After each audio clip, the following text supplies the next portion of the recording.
Humillaciones, sobrecarga de trabajo, amenazas o aislamiento son solo algunas de las formas de acoso que pueden estar sufriendo tú o alguno de tus compañeros, o incluso tú mismo puedes estarlo ejerciendo. Además de los humanos, el mobbing forma parte de la naturaleza de muchos animales como los cuervos, los delfines o las focas, que se unen en pandillas con el objetivo de echar o aniquilar un blanco. Soy Jessica y en este video te voy a platicar qué es el mobbing y sus terribles consecuencias, cómo identificarlo y qué acciones son de vital importancia para detenerlo. ¡Vamos!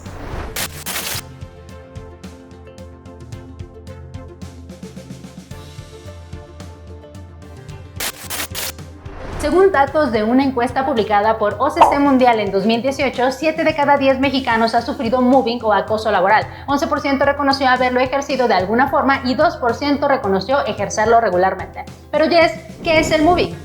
La OMS define el mobbing o acoso laboral como el comportamiento agresivo de uno o más miembros de un equipo de trabajo hacia uno de sus integrantes. Consiste en acciones sistemáticas de hostigamiento hacia un trabajador con el objetivo de degradar su clima laboral, obligándole a aceptar condiciones laborales injustas o, peor aún, a abandonar su trabajo. Acciones que no son simples accidentes o momentos aislados, sino se realizan de forma consciente, abusiva y premeditada. ¿Cómo identificar el mobbing? Si quieres saber cómo identificar el mobbing, entonces pon atención, pues datos de la encuesta de OCC Mundial arrojan que el mobbing se presenta de las siguientes maneras. Exageración de las fallas y errores con un 66%, minimizar esfuerzos, logros o aciertos 61%, gritos intimidantes 47%, sobrecarga de trabajo 47%, ignorar y no integrar a los trabajadores en actividades 47%, humillaciones 43%, rumores o calumnias 40%, aislamiento o exclusión 39%, negación de permisos por derecho 34%, difamación 34%, amenazas verbales o escritas 30% y retirar el habla 28%. Tipos de mobbing. Según el Protocolo para la Prevención, Atención y Erradicación de la Violencia Laboral, publicado en 2020 por la Secretaría del Trabajo y Previsión Social, el acoso laboral se presenta en 3 niveles. 1. Horizontal.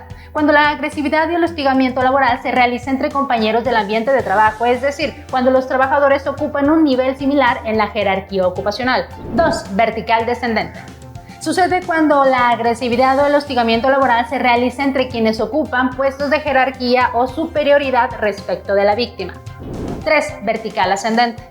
Sucede en menor frecuencia y se refiere al hostigamiento laboral que se realiza entre quienes ocupan puestos subalternos respecto al jefe victimizado. El mobbing frecuentemente es confundido con el síndrome de burnout, el bullying o la discriminación laboral, y no es ninguno de estos. Chécate por qué. Una persona presenta burnout cuando está desgastada por una circunstancia puntual o características inherentes a su profesión o trabajo que le generan una intensa demanda en aspectos mentales, emocionales e incluso físicos. Si quieres saber más acerca de esto, te dejamos un video en donde te explicamos qué es el síndrome de burnout.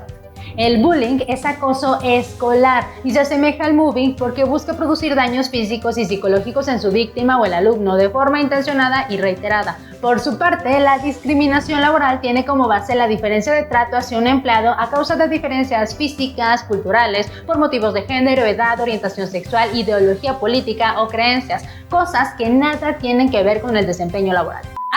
No. Y lo que estás haciendo tampoco es suscribirte. ¿Qué esperas? Dale click ya a ese botón y suscríbete para seguir aprendiendo con nosotros. Según la STPS y datos de la Encuesta Nacional de Ocupación y Empleo, el porcentaje de personas cuyo motivo principal para separarse del trabajo fue el acoso o falta de respeto incrementó en un 70% entre 2005 y 2019. Dato curioso de la CNDH. Según el diagnóstico de hostigamiento sexual y acoso sexual en la Administración Pública Federal de 2015 a 2018, de 402 víctimas que reportaron hostigamiento o abuso en instituciones, 94.53% fueron mujeres.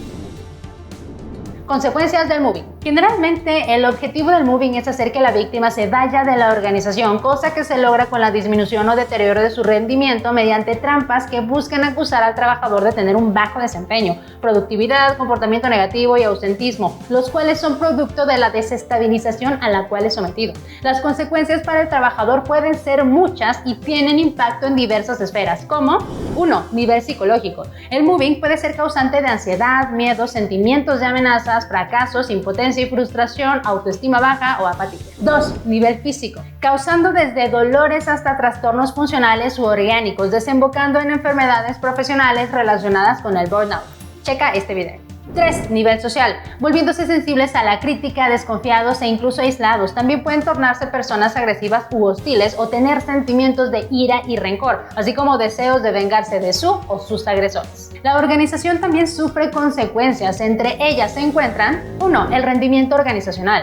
Las víctimas pueden afectar seriamente la calidad del trabajo, lo que impacta al resto del equipo al disminuir su rendimiento y entorpecer los procesos si la persona no asiste a trabajar. 2. El clima social. Al disminuir su autoestima y contacto social en la empresa, la colaboración, cooperación o calidad de las relaciones de las personas se verán impactadas de forma importante, lo que puede generar actos de violencia graves. 3. Accidentabilidad. El moving puede generar accidentes por descuidos o negligencias, accidentes voluntarios o incluso provocados intencionalmente. Erika Chafino, directora de marketing de Grupo Human, dice que el acoso laboral o moving tiene que ver con el maltrato que reciben los colaboradores dentro de su lugar de trabajo. Este maltrato debe ser sistemático, prevalece en las oficinas y actualmente se carecen de medidas necesarias para controlar este fenómeno.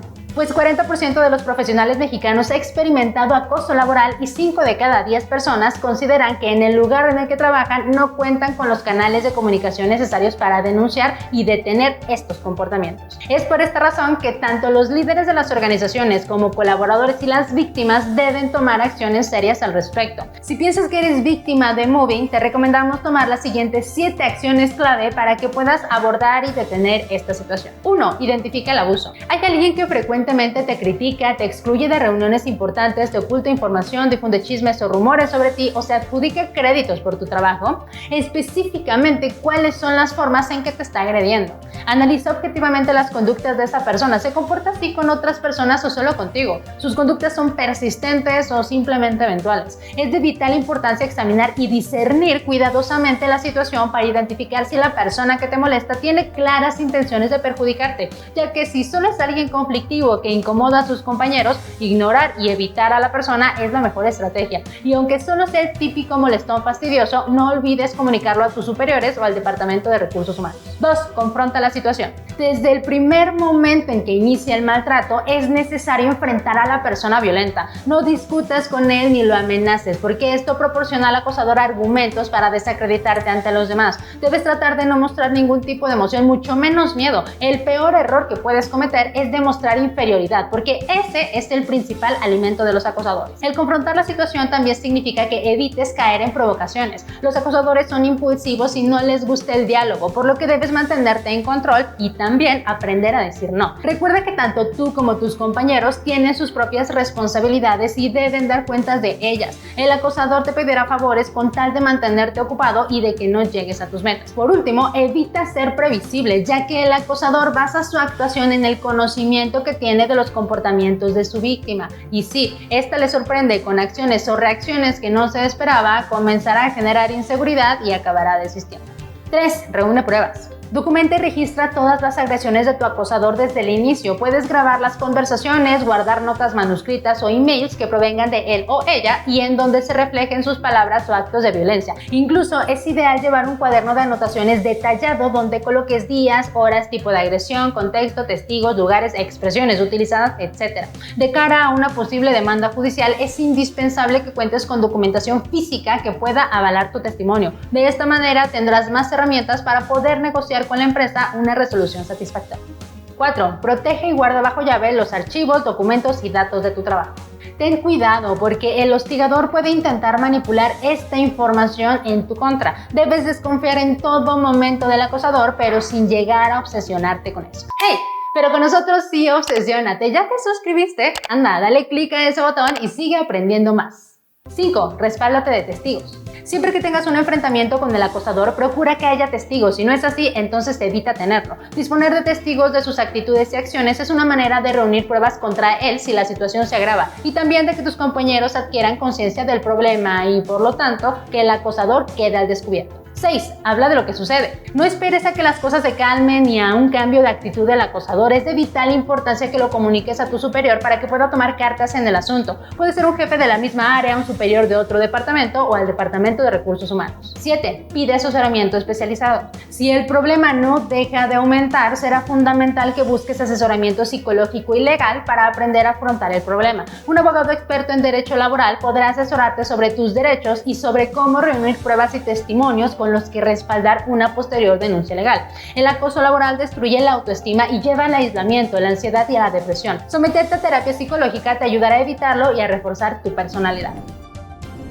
Los líderes de las empresas y el Departamento de Recursos Humanos también tienen responsabilidad de prevenir y actuar ante estas situaciones, por lo que el Protocolo para la Prevención, Atención y Erradicación de la Violencia Laboral propone las siguientes acciones para la modificación de la conducta, con el fin de proteger a la víctima y de propiciar un ambiente laboral apropiado en el centro de trabajo. 1. Cursos y talleres de sensibilización y concientización sobre la igualdad de género y violencia laboral para la persona agresora. 2. Acciones de sensibilización en el área afectada por las conductas de violencia laboral. 3. Reubicación física o cambio de área de la víctima o persona agresora según se considere conveniente. 4. Cambio de horario de la víctima o de la persona agresora. 5. Terminación de la relación laboral de la persona agresora con el centro de trabajo. 6. Y otras medidas que se consideren para la modificación de la conducta, incluyendo el apercibimiento privado de la persona agresora. Asimismo, el protocolo menciona la necesidad de fortalecer el ambiente laboral y clima organizacional del área de trabajo afectada a través de las siguientes actividades. 1. Acciones de sensibilización en el área afectada por las conductas de violencia laboral. 2. Difusión del procedimiento para la atención de casos de violencia laboral con base en el protocolo. 3. Emisión de campañas sobre las conductas de violencia laboral en el centro de trabajo. 4. Otras medidas que se consideren para mejorar el ambiente laboral y clima organizacional del área afectada, incluyendo el reconocimiento público de la responsabilidad del centro de trabajo ante las personas trabajadoras del área afectada. Los líderes deben aprender, prestar atención y responder a las primeras señales de que se está produciendo el moving en el lugar de trabajo. Deben evitar caer en rumores o permanecer en silencio cuando reciben quejas frecuentes de microagresiones por parte de los colaboradores. Recuerda que la forma en que un líder responde o no responde a estas incidencias y conductas envía una señal poderosa al resto de los empleados. Hasta aquí este video. Gracias por vernos y por interesarte en un tema tan importante. Te pedimos que puedas hacer llegar esta información a más personas con el objetivo de protegerlos y promover espacios de trabajo saludables, así como para la toma de decisiones para mejorar nuestra calidad de vida. Antes de irme, te recomiendo que tomes muy en serio esta información y si necesitas ayuda, en México te recomendamos comunicarte a la Procuraduría Federal de la Defensa del Trabajo o Profedet, en donde recibes orientación, asesoría y representación legal ante situaciones de discriminación, acoso y hostigamiento laboral. Te dejamos el link en la descripción. Te mandamos un fuerte abrazo. ¿Estás listo para llevar los derechos humanos al siguiente nivel?